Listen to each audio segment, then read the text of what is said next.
¿Bien, bien todos? ¿Sí? ¿Cómo están? Hola, soy Goku, ¿cómo están? Qué bueno, muchísimas gracias porque están aquí. Muchas gracias a toda la gente que tuvo que ver para que sea posible que el día de hoy esté con ustedes aquí en Chile. Es un honor no solo estar aquí con ustedes en la universidad, sino además estar con esto tan importante que es la Teletón para todos ustedes. Son un ejemplo en toda América Latina porque desde hace 30 años tienen esto y la verdad han inspirado a pueblos como México, en donde también tenemos un Teletón porque ustedes lo tuvieron por primera vez. Así que, primero que nada, muchísimas gracias porque están aquí.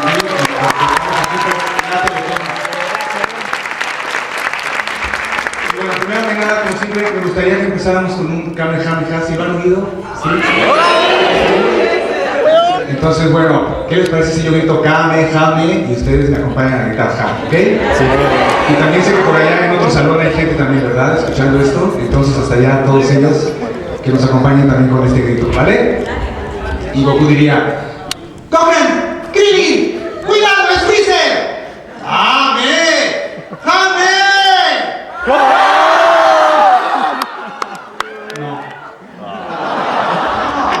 No. Se supone que Freezer o Cell o Majin, o el que quieran, incluso el ácido de Vegeta, tiene que morirse, pero no de risa. Se tiene que morir, pero destruido con el Kamehameha. Entonces tiene que ser un Kamehameha como si yo hubiera comido, ¿ok? Entonces, va una segunda oportunidad, por favor, Chile, no puedes fallar, ¿ok? Y dice: ¡Kame!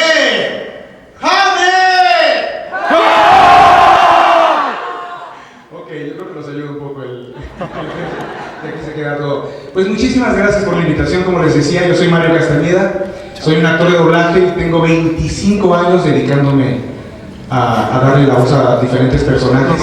Y eso de entrada ya es sorprendente porque quiere decir que la mayoría de ustedes no había nacido cuando yo ya estaba dándole la voz a Bruce Willis, por ejemplo. Si alguna vez lo vieron en Luz de Luna, Moonlighting. Bueno, eso se grababa en 84 o en 85.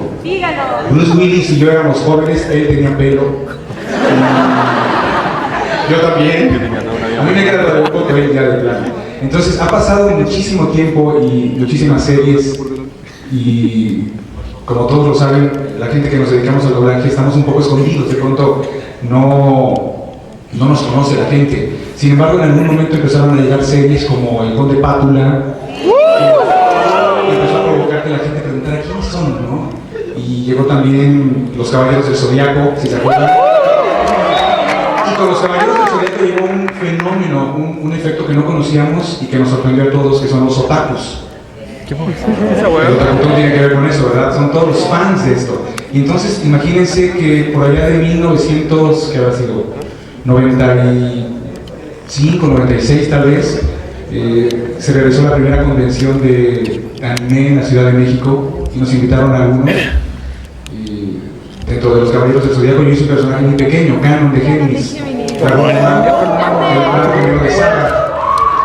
Y entonces la primera sorpresa fue esta, encontrarnos con que los otakus no eran solo niños, porque pensábamos que las caricaturas, los dibujos animados eran para niños, pero no. La verdad es que había un público adolescente y un público adulto incluso, había hasta abuelitos pues, pero fue una sorpresa de verdad encontrarnos la primera vez con esa gente y con este público tan conocedor, porque la verdad es que conocen las series y los personajes de principio a fin, ya saben lo que va a pasar, uno nada más coopera un poco, pero la verdad es que ustedes son increíbles porque están enteradísimos de todo y ahorita les cuento unas anécdotas. Pero bueno, en esa primera visita a una convención, me pidieron por primera vez que hablara como Canon. Y entonces Canon, bueno, no me acordaba ni del nombre del personaje que había grabado, mucho menos de lo que gritaba, ¿no? Sí, tú, te ahogaron y odias a tu hermano, qué lindo. Y entonces Canon decía: Saga, no sabes cómo te odio.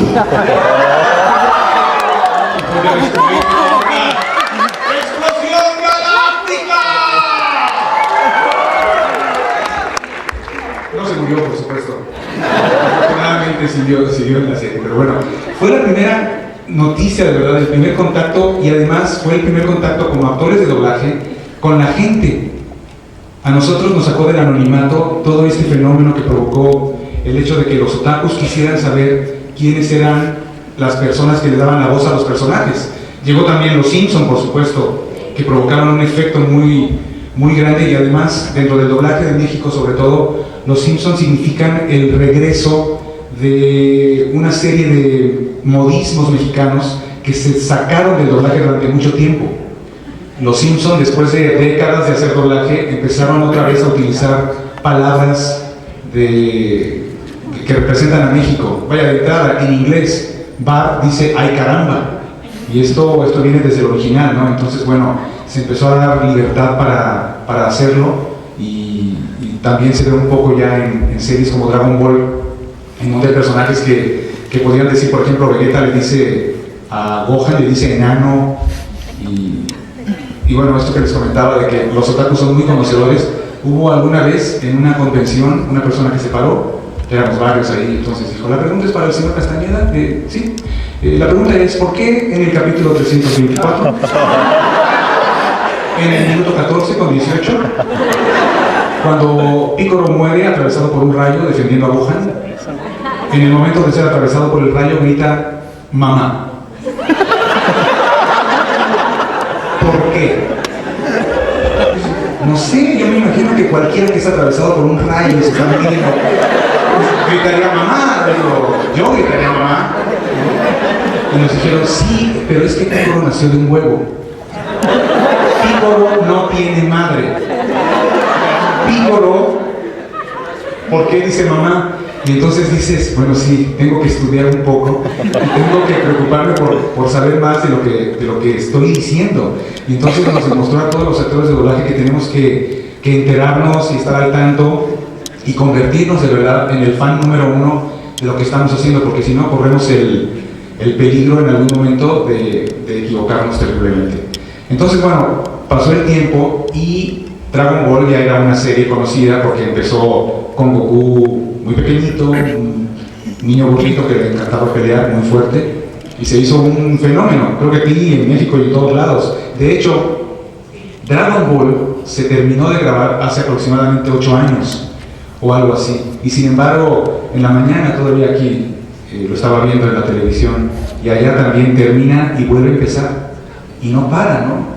Es como las cosas que hace Disney, ¿no? Como cada año tienen clientes nuevos, porque cada año hay niños que van creciendo y lo van descubriendo. Como que de 1 a 3 años los tiene Winnie Pooh y los tiene Barney, pero una vez que llegan a 4 o 5 años son míos completamente, ¿no? Esto lo platicábamos con José Carlos Moreno, la voz de Barney, falleció hace algunos años, pero platicábamos y decía: no, perdóname, pero los niños primero descubren a Barney. Pues sí, pero nada más crecen un poquito y adiós, ¿no? Entonces sí, es maravilloso toda esta oportunidad de tenerlos. Y en algún momento Goku iba a crecer, y Gloria Rocha, la directora de Dragon Ball, pensó que yo lo hiciera. Y entonces, creo que esto lo habrán escuchado ya porque seguramente lo he dicho 20,000 veces, ¿no? Me ofreció el personaje y yo le dije que no, que yo le agradecía mucho, pero la verdad el anime es muy difícil, porque si han visto el anime en japonés, de pronto la sincronía de labios como que no les importa mucho, o no les importaba, no sé, pero de pronto el personaje se escucha y tiene la boca cerrada, o empieza a mover la boca y todavía no habla, o habla mucho con la voz del corazón o del pensamiento, ¿no? Y entonces decían: no, es muy difícil. Y además, y más importante, a la gente no le gusta cuando le cambian la voz a un personaje, porque le cambias la personalidad. La voz es lo de menos, pero en la voz viaja la personalidad que le estás imprimiendo a un personaje, y si le cambias la voz, le cambias eso. Y yo pensaba que al cambiarle la voz a Goku, la gente lo iba a odiar. Entonces yo decía: no, ¿por qué tengo que ser yo el villano?